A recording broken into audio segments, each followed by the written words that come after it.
but also the capabilities. Even something simple like Google Maps. You kick off Google Maps navigation on your phone. Now your watch is showing you your next turn right there in your tile. I think that's maybe the shift that is not just a wearable. It's your all-day companion. Welcome to the Made by Google podcast, where we meet the people who work on the Google products you love. Here's your host, Rashid Finj. Today, we're meeting Ryan Krems, a product manager who joined Fitbit back in 2015 and now works on Pixel Watch. This is the Made by Google podcast. Ryan, you've been working on wearable devices for a decade. What excites you about them? Those that are in the space really have a strong passion for it. You feel it in every part of the organization that you work in. You have everything from low-level engineering, UI designers, RF engineers. It really takes an entire village of individuals to bring these wearable devices to the marketplace. And over this time, the wearables, I would say, are on that cutting edge of complexity, of functionality. People always tell me hardware is hard, and then it seems to me that the wearables are the hardest of them all. Is that because of the size, or are there other things that make them maybe the hardest thing to work on? Yeah, I think definitely the size. If you think about the battery capacity, the fact that it's not plugged in, we have batteries on the order of 300 milliamps, maybe 500 milliamps for some of the larger products that you see in the marketplace.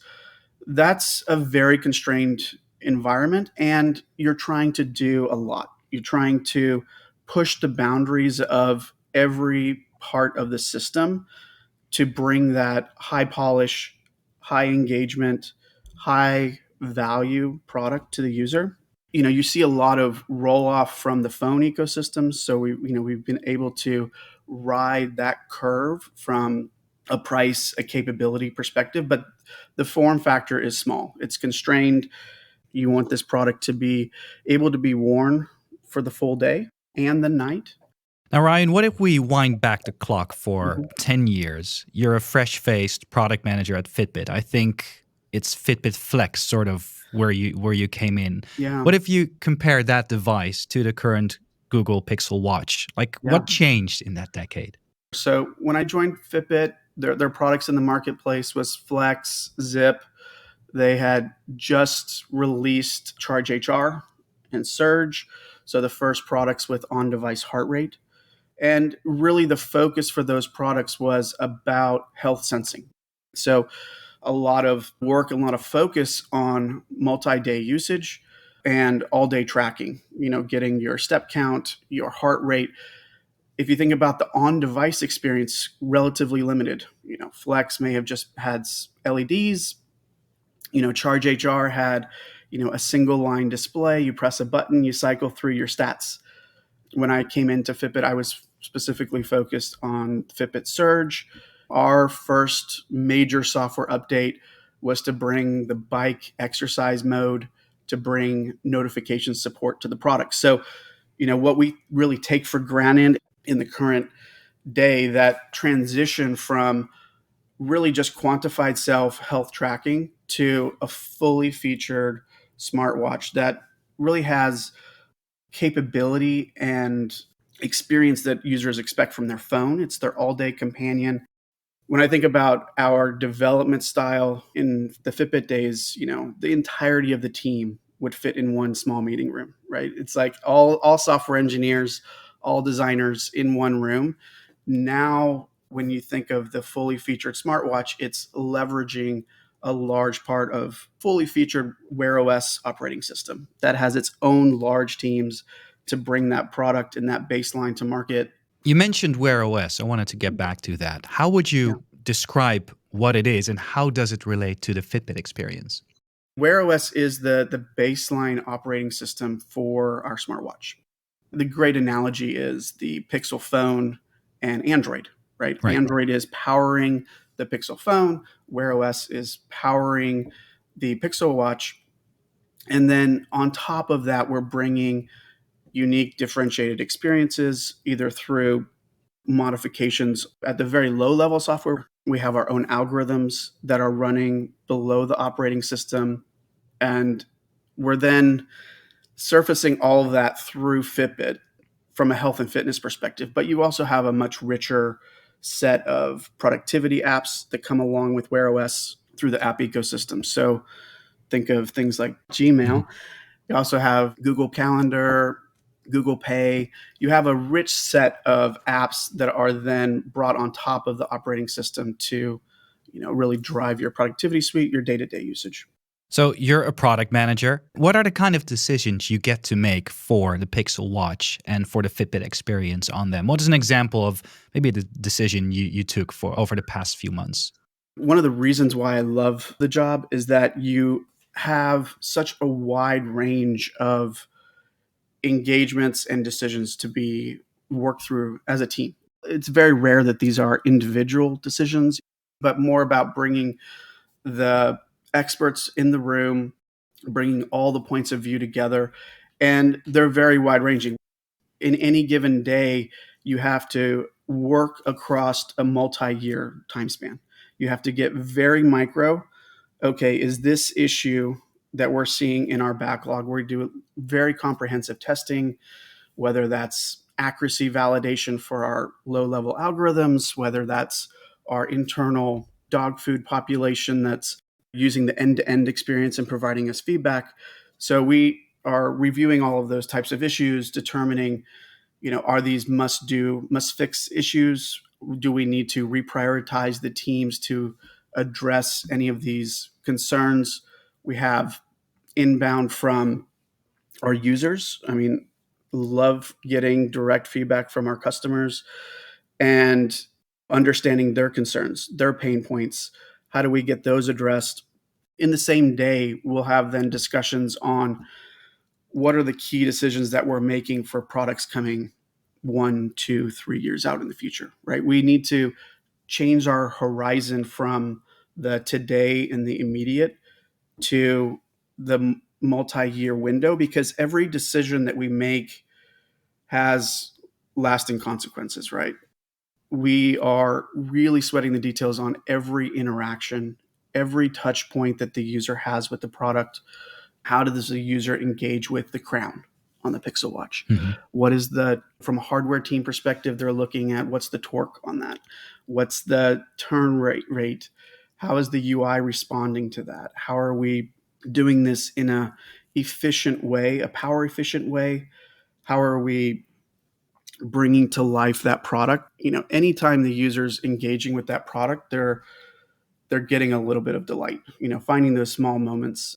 You mentioned 10 years ago you were working on things like notifications or continuous heart rate tracking that we take for granted right now. Yeah. Are there things the Google Pixel Watch does today that you couldn't have foreseen when you started at Fitbit 10 years ago? Just thinking about the raw capabilities that we have on the Pixel Watch today, I think in a lot of ways we need to hold ourselves back. I mean, we have the capabilities of a phone several years ago. And I think that's maybe the inspiring and exciting aspect of it, is that really we are not bound by device capabilities any longer. When I was starting at Fitbit, and even you find small moments still now within Pixel Watch, but in those early days, we were fighting for bytes. We might need to re-architect the large aspects of the software to free up bytes to bring a new software update. Now we're working on the order of gigabytes, right? Right. And that just opens up this wide range of opportunity.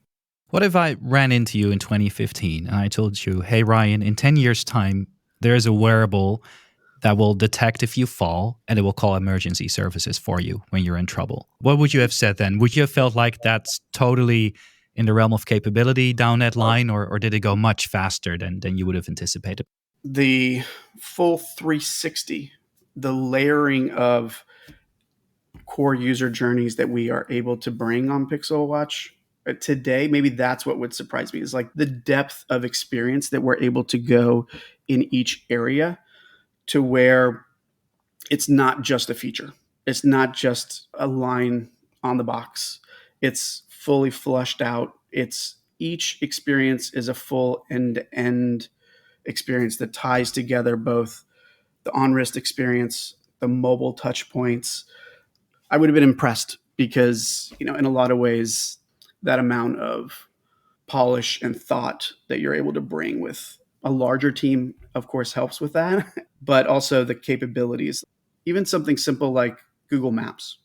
You kick off Google Maps navigation on your phone. Now your watch is showing you your next turn right there in your tile.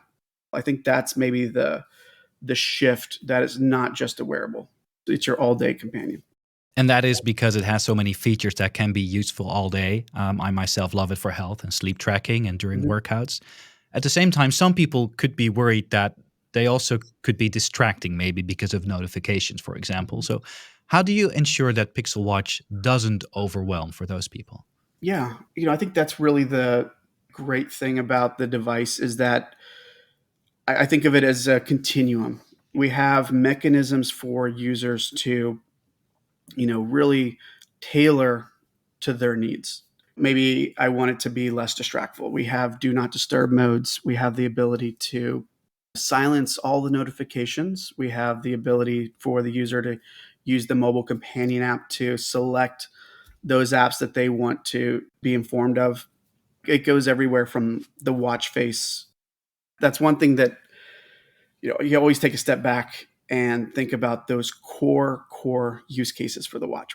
And it's like, how do you make it yours? Right. So Yeah. if I think about the watch faces, we have a wide range of watch faces that come with the device. We also have a huge catalog of third-party developed watch faces within the Play Store that the user can get. The things that delight me is like the configuration, the customization that a user can do, right? You may see 10, 20 clock faces available to you, but each one of those clock faces can be fine-tuned by the user to make it just theirs, right? So everything from color scheme, number of complications. If you think about some of the analog clock faces, does it have tick marks? Do you want large numerals? Do you want 0 complications? Do you want 8 complications? So would you mind telling us what's on the product manager's watch and what's the watch face there? Are you like an analog kind of guy or more of the digital numbers, lots of complications, not too Good many? question. Yeah, I think I mix it up almost on a daily basis. What I have right now is analog bold. So, but I do a pretty customized version of analog bold where I change the font of the numerals, Right? load up a couple complications for heart rate, steps, and the calendar. It's almost like what mood strikes you, right? So it could be analog bold, it could be simple like big time, right? It's just like I just want to have the time. I'm just out walking the dog. I want to swap it over. And I think also color. That's maybe it's because we're in a space in the development environment. All of our coworkers are also having watches on their wrists. And so it's like, how do you differentiate it? The other thing for me is just like the always on display has to be on. Like I am an always on display individual. I want that time to be available at a glance where I don't need to look at my watch, right? It's like I can have my wrist turned slightly. I can be looking, out of the corner of my eye and catch the time. So as you mentioned, you're already working on, what the future could look like. I cannot obviously ask you, what the future holds, but I'm just in general wondering, like, what direction are wearables going into, do you think, in the next few years? As you mentioned, it's not any longer about hardware capabilities, maybe. It's much more about restraining ourselves and then making sort of the right choice in taking the right direction. What excites you? I look at continual advancements for health and fitness related aspects. The watch continues to be one of those few devices that is on your body, right? It's on you continually. It has that unique opportunity to then monitor your health, right? And so I see continued advancements in that area. And those advancements may come from brand new features. It could come from increased accuracy. Those level up to really some true value adds, which is like improving individuals' health. I think the other one is as we look to some of the advancements coming throughout the ecosystem, how are we able to predict or contemplate what the user may be looking to do, bring that to the forefront. Now, Ryan, one question I love to ask all the guests on the Made by Google podcast is their top tip for the listener. So I'm sure many of our listeners have a Pixel Watch. What is one thing or feature you feel they should try out? Yeah, I think one thing that I would have our users try out, we announced it there with Pixel Watch 2 would be safety check. I think that's, a great feature there for peace of mind. Say you're, walking home late at night, you want to kick off a safety check in with, your partner or your friend. That's very easy to do in a discreet, fast way on the watch. It leverages the phone experience as well. So, set up a tile, have that quick access and, feel a little better in those moments. And what it does is that it will alert a friend, family, if you're not checking in within a certain time to say you're safe, right? Correct. You define your emergency contact. In this situation, you set a duration. And if you're not checking in within that duration, it will start alerting you on the wrist. And if you're, not checking in against that alert, it will then, send a notification to that individual that you didn't check in and, append your location along with that. That's a great innovation, something people definitely should try out. Ryan, thank you so much for coming on to the Made by Google podcast and hope to have you again soon. Yeah, thanks so much. Thank you for listening to the Made by Google podcast. Don't miss out on new episodes. Subscribe now wherever you get your podcasts to be the first to listen.